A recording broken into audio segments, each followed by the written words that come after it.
أعوذ بالله من الشيطان الرجيم بسم الله الرحمن الرحيم الحمد لله رب العالمين والصلاة والسلام على سيد الأنبياء والمرسلين خاتم النبيين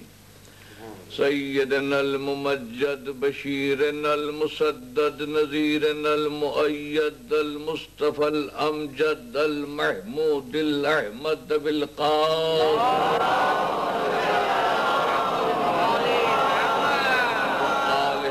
الطيبين الطاهرين المعصومين أما بعد فقد قال سبحانه وتعالى في كتابه المحكم وكتابه المتقن وقوله أحسن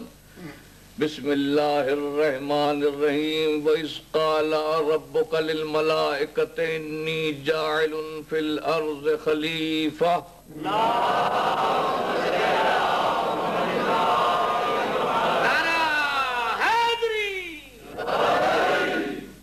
خداوند عالم فرماتا ہے ملائکہ سے کہ میں زمین پر ایک خلیفہ بھیجنے والا ہوں قالوا وتجل فيها من يفسد فيها ويسفك الدماء ونحن نسبح بحمدك ونقدس لك ملائکہ نے کہا کہ تو ایسے کو بھیجے گا جو خون ریزی کرے گا فساد کرے گا اور ہم تو تیری تسبیح کرتے ہیں تیری تقدیس کرتے ہیں جواب ملا کہ جو میں جانتا ہوں وہ تم نہیں جانتے وَعَلَّمَ آدَمَ الْأَسْمَاءَ كُلَّهَا آدم کو سارے اسماء تعلیم کیے اور پھر کہا ملائکہ سے کہ اب تم ان اسماء کے مسمى بتاؤ تو ملائکہ کا سر جھک گیا اور کہا کہ سبحانک لا علم لنا الا ما علمتنا انک انت العلیم الحکیم مالک ہم تو اتنا ہی جانتے ہیں جتنا تو نے بتایا ہے معلوم سے مجہول تک پہنچنا تو یہ انسانیت کی صلاحیت ہے ملکوتیت کی صلاحیت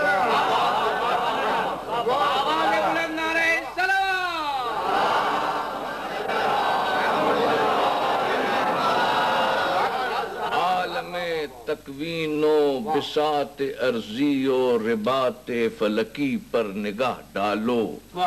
ہر شے خدا کی تخلیق ہے خدا کی پیدا کرتا ہے اسی کے لب کن فکان کی جنبش سے ظاہر ہوئی ہے اسی کے فرمان خلق و امر سے ہویدا ہے ہر شے اسی کے ارتباط سے مرتبط ہے اسی کے انضباط سے منضبط ہے اسی کے ائتلاف سے مختلف ہے اسی کے انبساط سے منبسط ہے عرش و کرسی میں اسی کے فضل کا رنگ ہے صراط و میزان میں اسی کے عدل کا ڈھنگ ہے برق و رعد میں اسی کا جلوہ و آہنگ ہے طبقات فلکی پر اسی کا پرتو ہے طرائق سماوی میں اسی کی رو ہے شمس و قمر میں اسی کی ضو ہے ستاروں کے چراغاں میں اسی سے لو ہے پرش کو آسمانوں پر نظر ڈالو اسی کا جلال نظر آئے گا گلکدے ارضی پر نگاہ پڑے اسی کا جمال دکھائی دے گا درس کے پہاڑوں کی بلندیوں میں وادیوں کے نشیب میں سمندروں کے نہیب میں دریاؤں کی روانی میں روح بہار کی جوانی میں صبح کے چہرے خنداں میں ظہر کے روح تابہ میں شام کے سرمئی جلووں میں چاندنی رات میں بھیگی ہوئی برسات میں غوث قزح کی انگڑائیوں میں نباتات کی صورت آرائیوں میں باغ و چمن کی رانائیوں میں پھولوں کی تربیزیوں میں بلبلوں کی نغمہ سنجیوں میں سنگ موسیٰ ہو کہ سنگ خارا در نجف ہو کہ عقیق یمنی لال بدخشانی ہو کہ ہیرے کی کنی سب میں اسی کی ناز کشی رنگ گری جلوہ زنی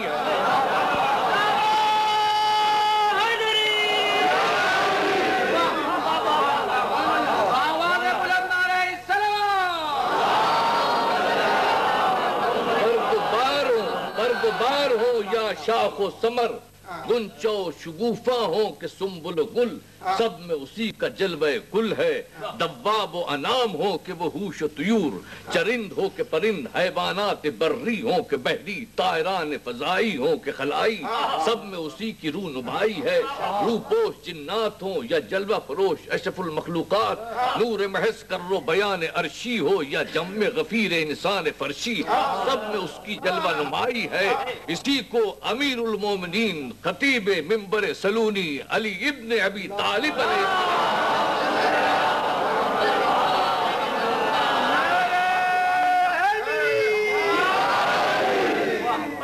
البعرة تدل على البعير والروسة تدل على الحمير وآثار القدم تدل على المسير فهيكل علوي بهذه اللطافة ومركز سفلي بهذه الكثافة كيف لا يدلان على اللطيف القبير 12 سے بعیر کا پتہ چلتا ہے اور پس بندہ غذائے منقلب سے امیر کا نشان ملتا ہے اور نقش قدم میں مسافر کا وجود جھلکتا ہے تو اجرام سماوی بئیں لطافت اور اجسام ارضی بئیں کثافت ٹوکر سے خدا واحد کے وجود پر دلیل نہیں بنیں گے اور اسی کو سعدی نے کہا ہے کہ ہر برقے دفتر معرفت کردگار اور اسی کو فیضی نے کہا ہے ہر گیاہے کے برزمی روید وحدہ لا شریک می گوید اور اسی کو حافظ شیراز نے کہا ہے من در پیالہ اکثر خے یار دیدام آئی بے خبر ز لذت شرب مدام ماں اور اسی کو ایک شاعر حقیقت ترجمان نے کہا مشکل حکایت اس کے ہر ذرہ عین اوس اما نمی تما کے اشارت بہو کنن اور اسی کو عربی شاعر نے کہا ہے عباراتنا شتا و حسن کا واحدو و کل الہ ذاک الجمال یشیرو غرض کے قل قل کی صداؤں میں وہی بلبل کی نداؤں میں وہی گنچو گل کی اداؤں میں وہی خلوت میں وہی جلوت میں وہی رز میں وہی بز میں وہی حال میں وہی قال میں وہی جلال میں وہی جمال میں وہی بدر میں وہی ہلال میں وہی سنگ و در میں وہی دشت و در میں وہی ہر گل تر میں وہی ہر ثمر میں وہی ہر شجر میں وہی ہر شرر میں وہی ہر نظر میں وہی ہر اثر میں وہی ہر خبر میں وہی ادھر بھی وہی ادھر بھی وہی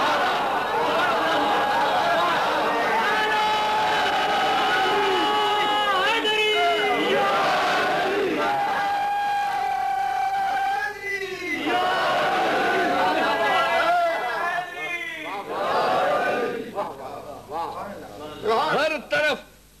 اس کے جلوے ہیں اس کی نشانیاں ہیں مگر آہ کس قدر تعجب انگیز بات ہے کہ جو سب سے زیادہ روشن ہے وہی سب سے زیادہ مخفی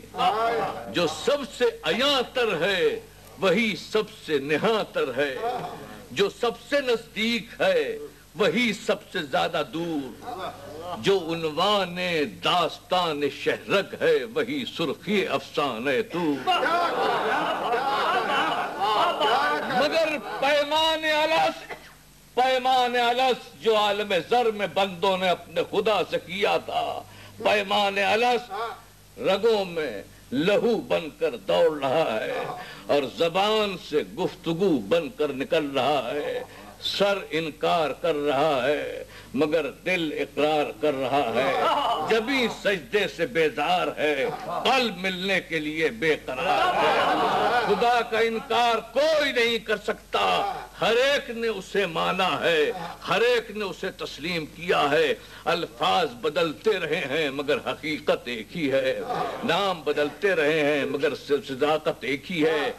کبھی آسٹریلیا کے باشندے نیگرٹوں نے اسے بائی کہا اور میلانیشیا قبیلے نے اسے مانا کہا پہلا نشیا قبیلے نے اسے تاروا کہا یوربا افریقی لوگوں نے اس کو اولو رون کہا آکرا افریقی قبیلے نے اسے جونگ ما کہا سمیری اقوام نے اسے آمو کہا اور قدیم مصریوں نے آمن را کہا ہتی قوم نے واسلی کیا کہا فینقی قوم نے بال کہا کارتھیج نے ایل کہا یونان نے زیوس آرٹیمس کہا رومیوں نے ویسٹا سیٹن کہا ٹیوٹانی قوم نے اوڈن تھار کہا ہندو اقوام نے برہما وشنو مہیش کہا، جینی مذاہب نے پرم دیوتا تیر تنکر کہا، چینیوں نے شانگتی اور تاؤ کہا، جاپانیوں نے کامی اور مانی نے یزدا کہا۔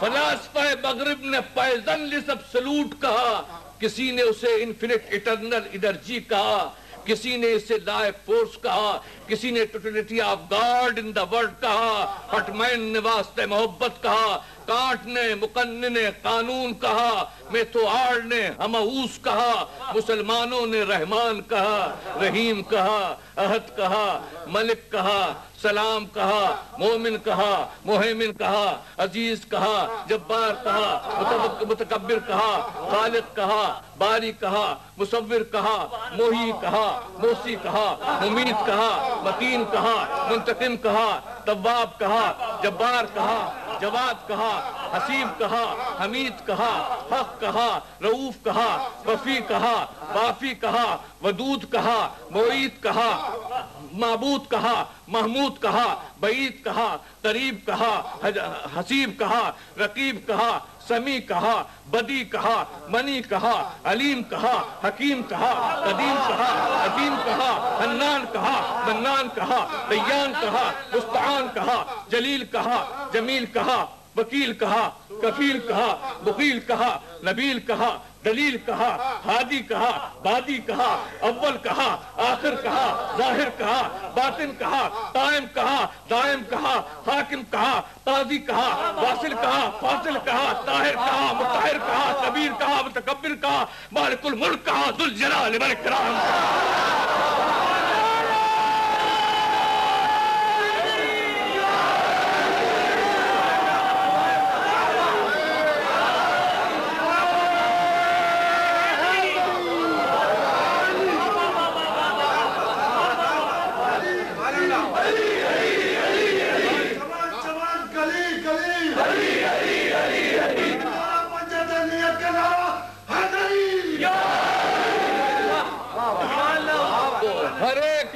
اس کا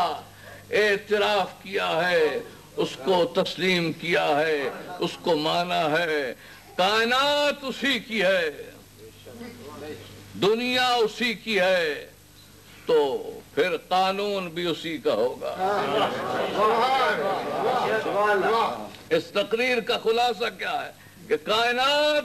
سب اس کو مانتی ہے، کائنات اسی کی ہے، تو پھر حکومت کس کی ہوگی؟ اور تخلیق اس کی ہے تو ہدایت کس کی ہوگی؟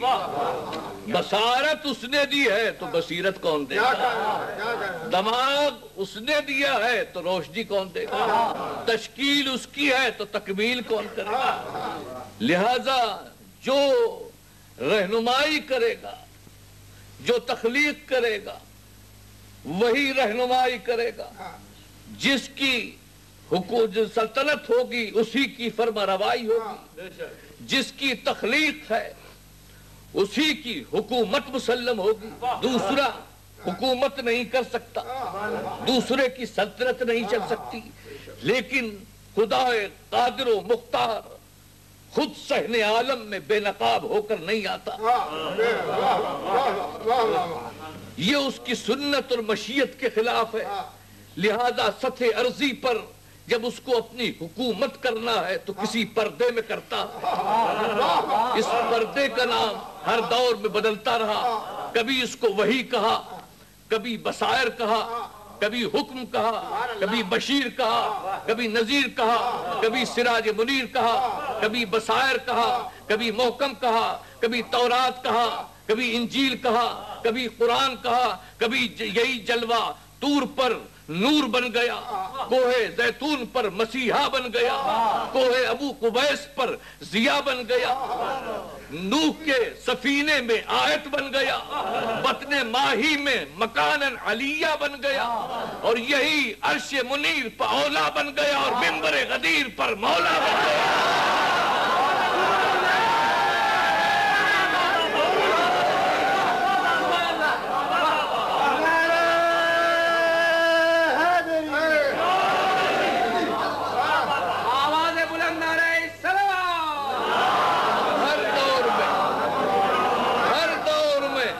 اس کے جلوے بدلتے گئے. ابتدا سے آدم پہ ہوئی, انتہا خاتم پہ ہوئی. انی جاعل فی الارض خلیفہ, میں خود براہ راست دنیا میں نہیں آ سکتا, آدم کے ذریعے سے حکومت کروں گا. آدم میرا خلیفہ ہے, میرا نائب ہے. اور اے فرشتوں, یہ جو تم کہتے ہو کہ یہ کیا فساد پھیلائے گا, خونریزی کرے گا,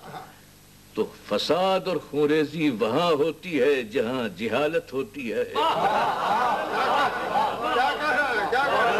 ہم نے جاہل کو نمائندہ نہیں بنایا ہے, عالم کو نمائندہ بنایا ہے. اور جہاں علم آتا ہے وہاں فساد نہیں, صلاح ہوتی ہے, اتحاد نہیں اتحاد ہوتا ہے.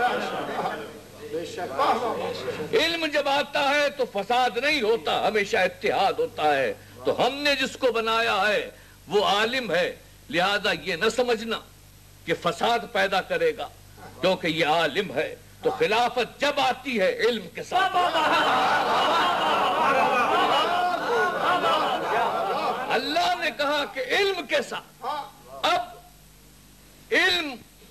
کی دو صورتیں, ایک ہے علم شریعت اور ایک ہے علم حقیقت. جو میری تقریر کا مقصد ہے اس پر میں آ رہا ہوں. علم طریقت, علم شریعت تو یہ ہے کہ آپ حلال و حرام کا امتیاز کریں, سنت اور واجب کو سمجھیں, اوامر اور نواہی کا علم کریں, جس سے خدا کی رضا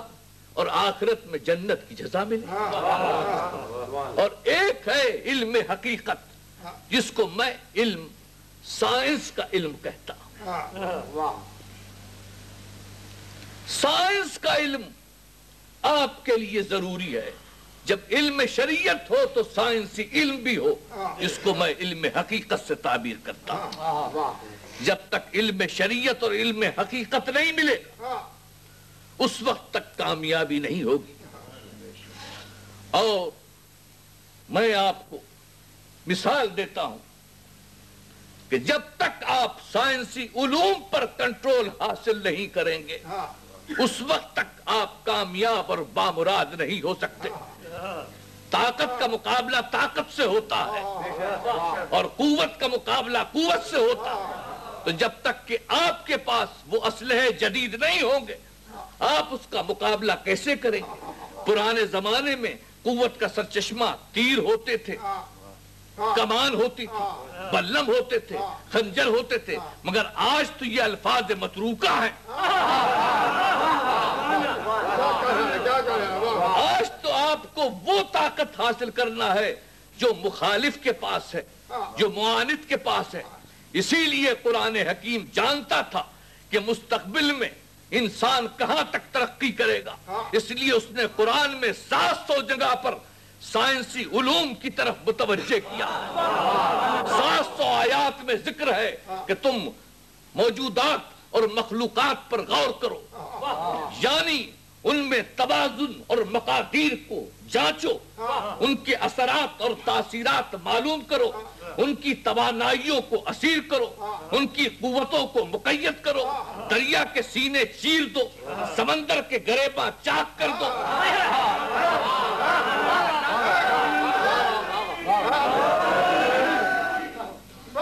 سمندر کے گریباں چاک کر دو, گیتی کے ورق الٹ دو, تحت الثری کو اچھالو, گردوں پر کمن ڈالو, مریخ سے جنگ کرو, عقد ثریا کا اہتمام کرو, زہرہ کا زہرہ آب کرو, سورج کی کرنوں کو تحلیل کرو, چاند کا کلیجہ شق کرو, اور اس طرح کہ حق کا بول بالا ہو اور باطل کا منہ کالا ہو.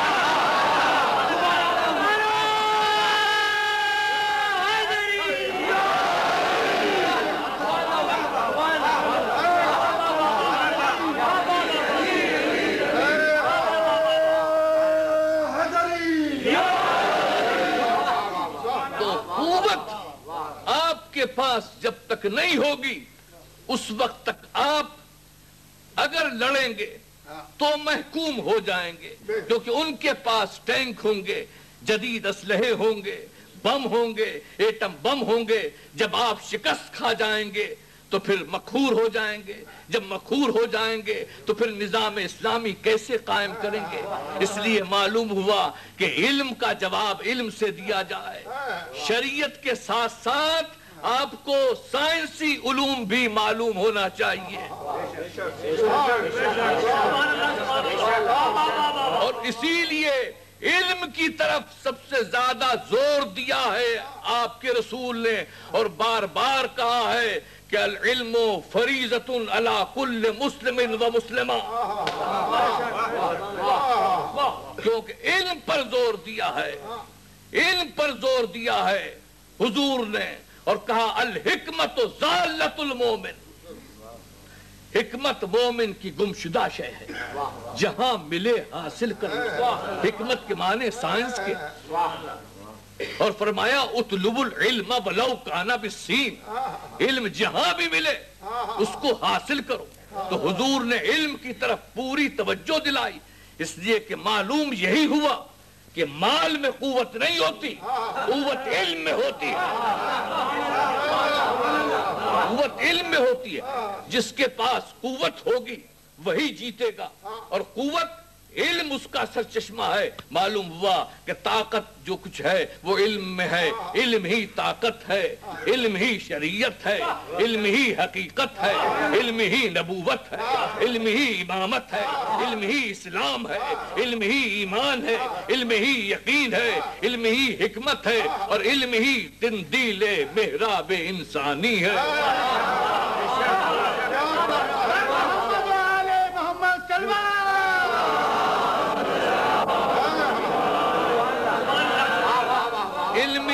قندیل محراب انسانی ہے، نور فیض ربانی ہے، طور مکانی ہے، علم ہی بساط سلیمانی ہے، علم ہی روح جہاں ہے، علم ہی شمع زماں ہے، علم ہی نطق مرسلہ ہے، علم ہی حرف لامکاں ہے، علم ہی دانائے اسباب و علل ہے، علم ہی فاتح موت و اجل ہے، علم ہی حاکم دشت و جبل ہے، علم ہی خلوتی ابد اور رات دار ازل ہے، علم ہی شاہ شاہاں ہے، علم ہی لرزندہ جہاں ہے، علم ہی فاتح حیات ہے، علم ہی حاکم شجہات ہے، علم ہی غرور شعور آدمیت ہے۔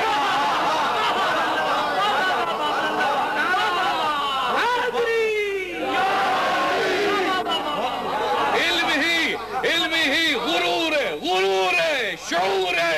آدمیت ہے، علم ہی سور عزم بشریت ہے، سور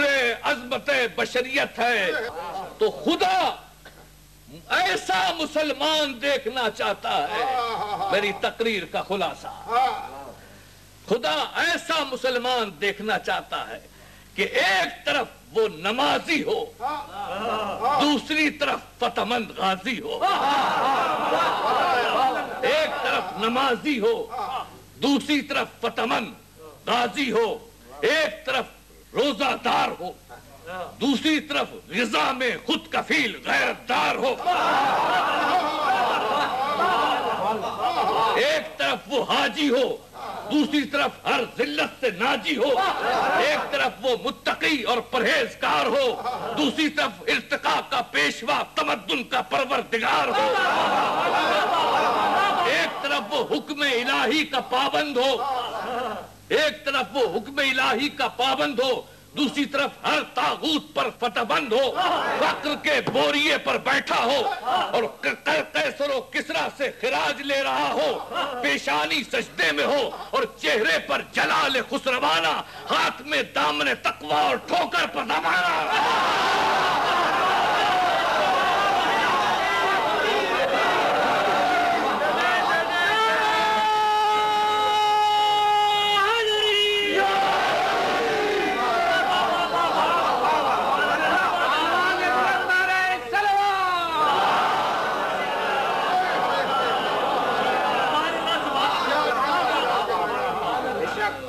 اسی وقت ہو سکتا ہے جب ہم سائنسی علوم حاصل کریں، علم حاصل کریں اور علم کی طرف حضور نے پوری توجہ دی، اور اسی لیے آپ دیکھیے اپنی تعریف یہی کی، یہ نہیں کہا کہ میں ایمان کا شہر ہوں، یہ نہیں کہا کہ میں یقین کا شہر ہوں، یہ نہیں کہا کہ میں سخاوت کا شہر ہوں، یہ نہیں کہا کہ میں شجاعت کا شہر ہوں، یہ نہیں کہا کہ میں امانت کا شہر ہوں، یہ نہیں کہا کہ میں دیانت کا شہر ہوں، بلکہ یہ کہا کہ میں علم کا شہر ہوں اور علی اس کا دروازہ۔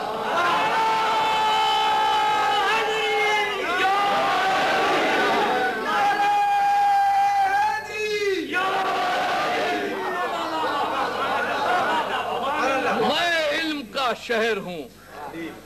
اور علی اس کا دروازہ۔ تو حضور نے اپنا تعارف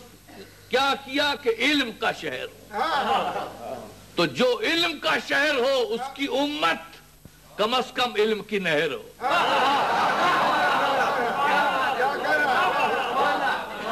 ہمارا المیہ یہی ہے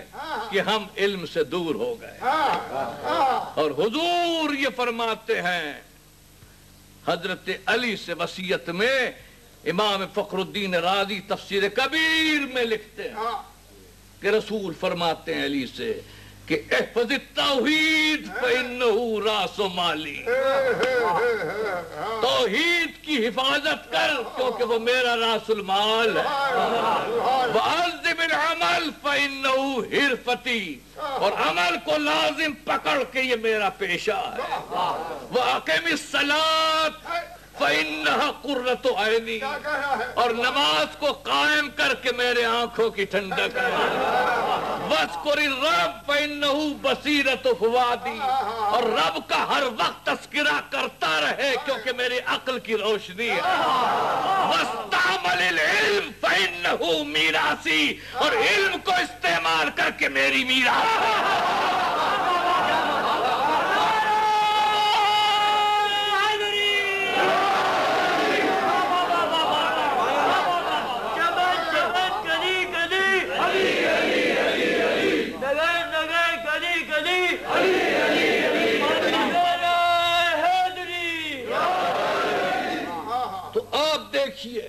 کہ پھر حضرت علی نے حکم رسول ہے تو علم کو استعمال کر رہے ہیں، حکم رسول ہے تو علم استعمال ہو رہا ہے۔ یا معاشر الناس سلونی قبل ان تفتدونی، یا معاشر الناس سلونی قبل ان تفقدونی، مجھ سے پوچھو قبل اس کے کہ میں تم سے دور ہو جاؤں۔ اللہ اللہ، آج ساری دنیا دوسروں کے دروازے پر علم کے حصول کے لیے جا رہی ہے، مگر جب علم کا دروازہ پکار رہا تھا تو کوئی لبیک کہنے والا نہ۔ مجھ سے پوچھو، ھذا صفت العلم، ھذا لعاب رسول اللہ، ھذا ما زقنی رسول اللہ، لو سنیت لی وسادا فجلست علیہ لافتیت اہل الانجیل بانجیلہم واہل التورات بتوراتہم واہل القرآن بقرآنہم حتی ینتقوا صدق علی وما کذب۔ پوچھو مجھ سے جو کچھ پوچھنا ہو، یہ علم کا چشمہ ہے، یہ لعاب رسول ہے، یہ لعاب رسول جاتی امام اللہ لو سنیت لی وسادہ، اگر میرے لیے اطمینان اور سکون کی مسند بچ جاتی تو لافتیت اہل التورات بتوراتہم، تو میں اہل تورات کو تورات سے فتویٰ دیتا اور اہل انجیل کو انجیل سے فتویٰ دیتا اور اہل قرآن کو قرآن سے فتویٰ دیتا، یہاں تک کہ سب بول اٹھتے کہ علی نے سچ کہا اور کچھ بھی جھوٹا نہیں۔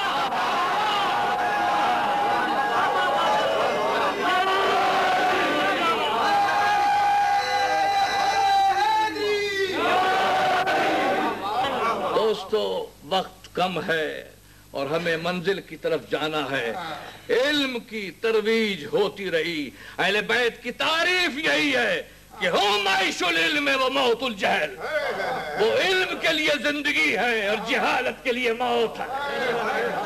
چونکہ اہل بیت علم کا سرچشمہ ہے، علم کا مرکز ہے، علم کا منبع ہے، اس لیے اہل بیت اور ہیں، ہم اور ہیں،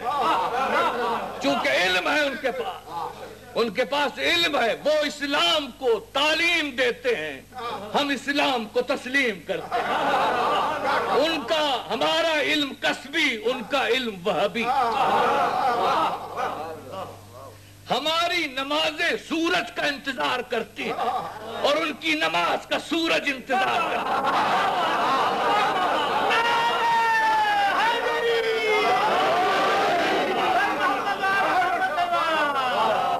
ستارے ہمارے لیے حد نظر، ان کے سنگ در، کوثر ہمارے لیے بھیک، ان کی ملکیت، اسلام ہمارا مذہب، ان کی فطرت، سونا ہماری عادت، ان کی عبادت۔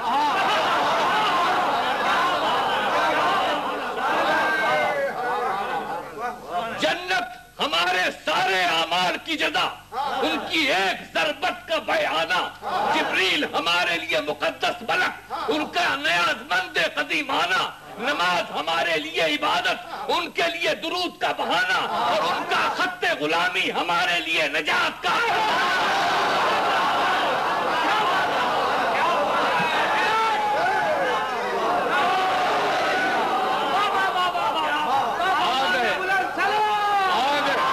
میں اپنی منزل پہ آ گیا، چونکہ علم تھا لہذا جہالت کے آگے نہیں جھکے۔ علم نے کہا کہ میں بیعت نہیں کروں گا جہالت کی،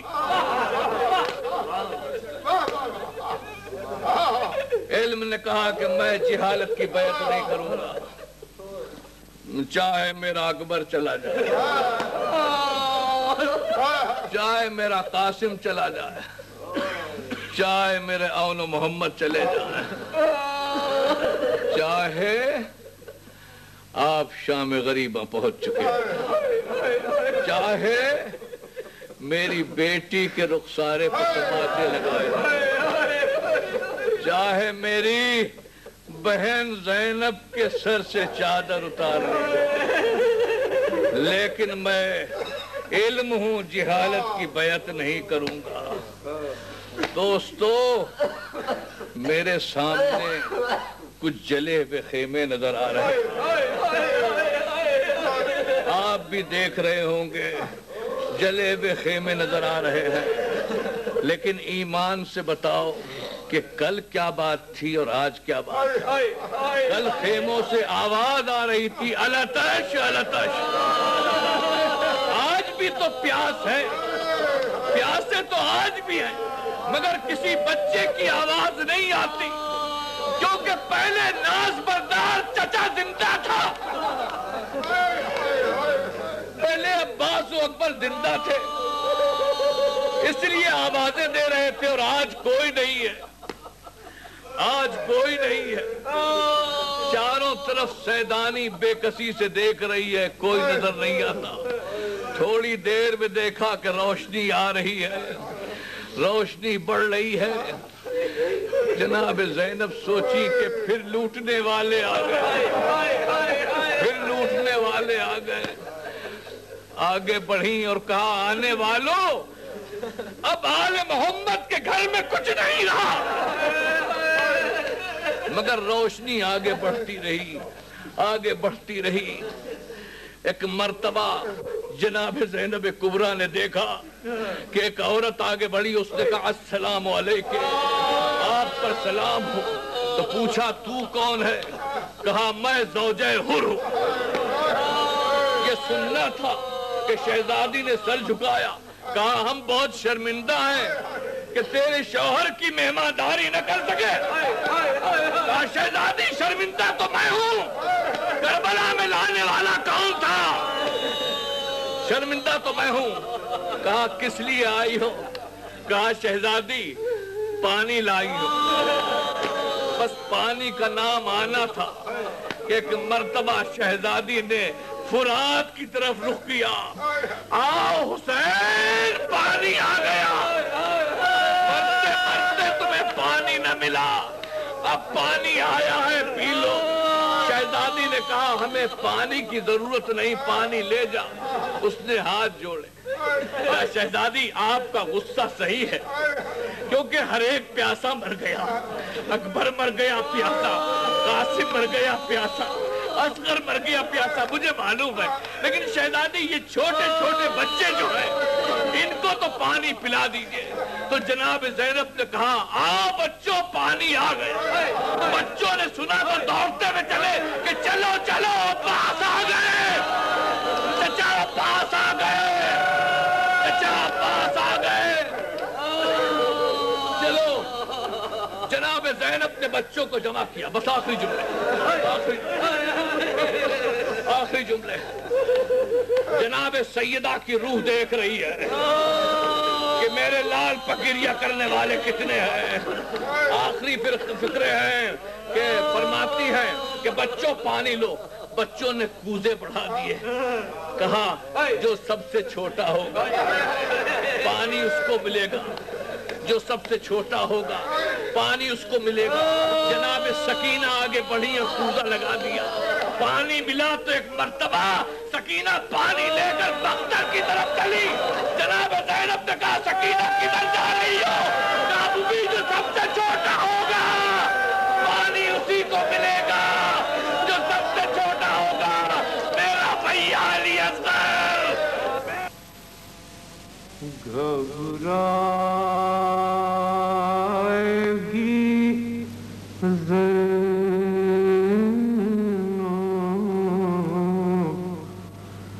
گھبرائے